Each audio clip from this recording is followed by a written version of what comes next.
Hey guys, today we are going to be doing a review on all of the Senko Genkais and all of the Senko weapons. So let's get right on with the Alright video. guys, so let's get right into this. So, first move, or first Genkai, is just normal Senko. This does have a mode, and that mode is a Z-Spec. This is the only Z-Spec Senko. The first ability is Time Style Flash Step, and it costs 12,000 chi to use, and it has a cooldown of 25 seconds. The second move is Time Style Time Jump. It has a 14,000 chi cost, and has a cooldown of 12 seconds. The last ability is Time Style Time Stop, has a 18,000 chi cost, and has a cooldown of 23 seconds.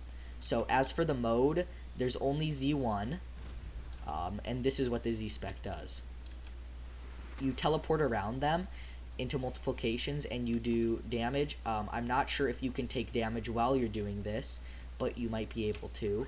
And I believe you can hit up to 3 enemies while using that.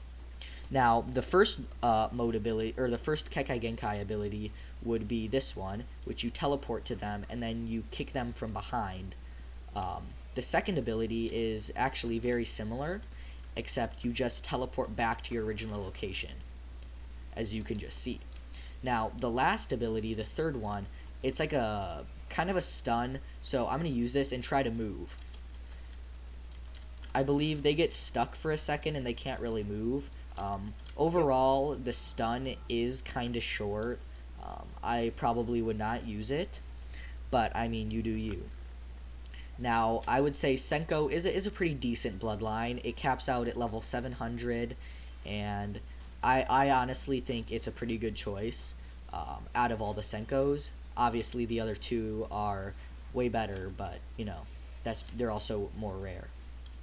Alright, guys, let's get right on to the next one. Moving on to Diosenko, which is the rarest of the Senkos, at a 1 in 150 chance.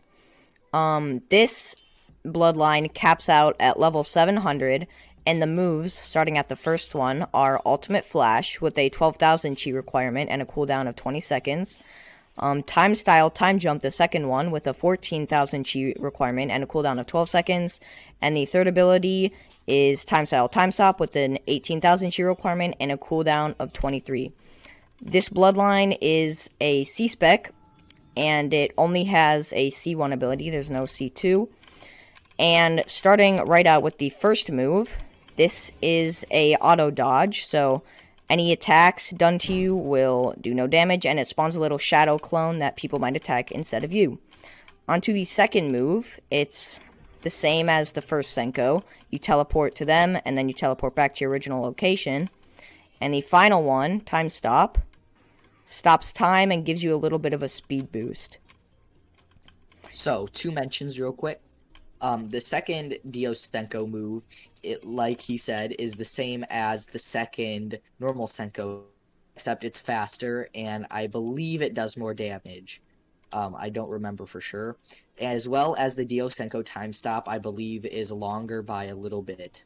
I'm not exactly sure what the margin is, but it's definitely lasts longer. Yep. Alright, so now moving on to the C-Spec, which, as you'll see here, is the same as the normal Senko ability. You kind of just, like, teleport around and then you hit your opponent. And, yeah, that's pretty much all for Diosenko. Let's move on to the next one. Alright, everybody. So, last but not least of the Senko trio, we have Ozimenko, or Minato Namikaze. So, this caps out at level 700 and is a C-Spec. So, the first move is called Time Style Reflex Stun. This is an auto dodge move. It costs 12,000 chi and it has a cooldown of 10 seconds. The second ability is Time Style Time Jump. This has a cost of 14,000 chi and has a cooldown of 12 seconds. The last ability is Time Style Time Stop and has a 18,000 chi cost and has a cooldown of 23 seconds. So, moving right on to the mode, like I said, is a C-Spec. It looks pretty cool. It looks like this. Now, the C-Spec does this, and it's very, very similar to Senko's Spirit Bomb. If you compare the two, they're literally identical. They do the exact same thing. So if you don't have Senko Spirit Bomb. This is actually a pretty good alternative. It does take up a C-spec slot, but I mean, it still does pretty good damage. Now, moving on to the first ability, like I said, is a auto dodge. So use a jutsu on me. Alright. As you can see, he can't hit me with it, and the damage he would have done, he takes himself. So this It also stuns me a little bit. So this is a pretty good move. I would say this is like the best Senko in general move, just because of how good the auto dodge is. The next ability, you jump into the air and you use a giant Rasengan, and it does a pretty solid amount of damage, and it gives them a short stun. Now, the only problem I have with this is the actual charge time, but other than that, it's pretty good. Now, for the last ability, you teleport to them, and then you teleport back, and he uses a dual Rasengan. So that move is pretty cool. It's the same as the second spec of both Diosenko and normal Senko. So, that's it for the 3 Senko Genkai. Let's move on to the weapons. Alright guys, so now on to the weapons. We have 3 Senko related weapons, and that includes Dual Senko, Senko Kunai, and the Diosenko Blade. Out of the bunch, Dual Senko is the rarest at a 1 out of 100. So this one is definitely the hardest to get, but I would say it's not as good as it should be for its rarity chance. So, starting with Diosenko Blade, how much damage does this do? Let's find out. After 1 hit, it did around 6,000 damage. So pretty average. This is what the Q-Spec does.